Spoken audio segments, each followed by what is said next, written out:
আমি আপনাদেরকে একটা চুরির ঘটনা আপনাদেরকে দেখাবো। একবার দেখুন, এই যে ফলের দোকান, এখানে একবার ফল কিনতে আসছি। এখানে ফল কিনতে এসে এরই মধ্যে আমি আপনাদেরকে নাম বলবো না, আমি এই ফলওয়ালাদের মধ্যেই দেখুন, এটা হচ্ছে কেটালবেড়িয়া বড় মসজিদ তলা, ঠিক আমাদের এমএলএ অফিস। এই যে এমএলএ অফিসের সামনেই দেখুন এই এলাকাটা। এখানে 1 কেজিতে 200 গ্রাম করে কম দিচ্ছে। প্রত্যেককে আমি একটাই কথা বলবো, তো আপনারা যখনই ফল কিনবেন সতর্ক থাকবেন।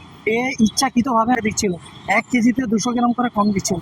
রমজান মাসে সবচেয়ে বেশি ফল মানুষ ইফতারের জন্য বাড়িতে কেনেন। আপনাদের বাড়ি যেটাই হোক না কেন, যখনই আপনারা বাজারে গিয়ে ফল কিনবেন, অবশ্যই সেটাকে ভেরিফাই করে চেক করেই কিনবেন।